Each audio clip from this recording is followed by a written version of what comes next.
महाराष्ट्रातील number 1 TV channel आवाज TV, आवाज आपल्या सर्वांचा। विशाळगडावर अतिक्रमणाच्या नावावर गुंडागर्दी, धुळ्यात एमआयएम आक्रमक। कोल्हापूर जिल्ह्यातील विशाळगड येथे अतिक्रमण हटविण्याच्या नावाखाली समाजकंटकांनी विशिष्ट समाजाला लक्ष्य करून घातलेला हायदोस निंदनीय आहे।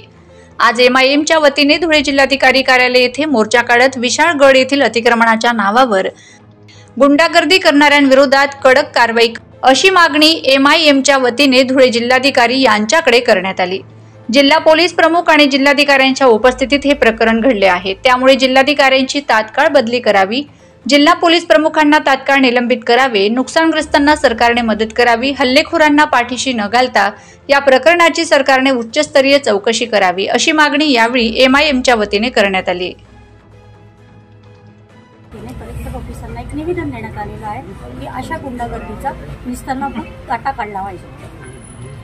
हे सरकार जी म्हणते की आम्ही हिंदुत्ववादी आहोत, तर मग हिंदुत्ववादी लोकांनी ना त्यांचा धर्म सांभाळावं हे मी त्यांना सगळ्यात पहिले आव्हान करू इच्छिते। त्यांना एक सांगू इच्छिते, पहिले तुम्ही स्वतःचा धर्म तुम्ही सांभाळा आणि मग स्वतःला हिंदुत्ववादी म्हणा।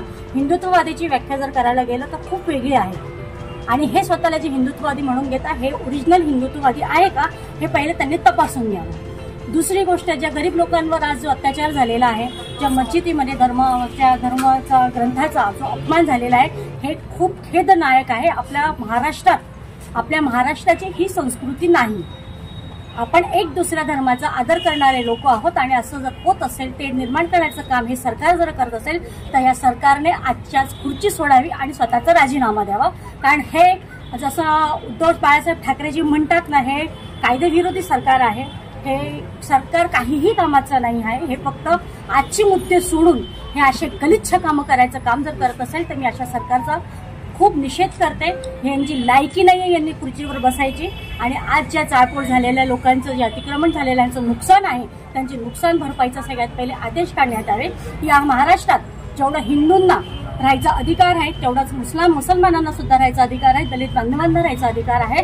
ह्या अशा लोक दादागिरींनी, अशा गुंडगिरीकारांनी, आणि मी बघितलं बातम्यांमध्ये बघितलं की ह्या मोर्चेमध्ये खूप जबाबदार लोक होते, खासदार होते, माजी आमदार होते, पदाधिकारी होते।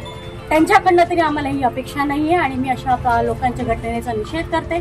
आज माझ्यासोबत आमचे एमआयएमचे जिल्हाध्यक्ष नासिर पठाण, नजर खान, महिला शहर। रोजच्या ताज्या घडामोडींसाठी आवाज टीव्हीला सबस्क्राईब करा आणि बेल आयकॉन प्रेस करा।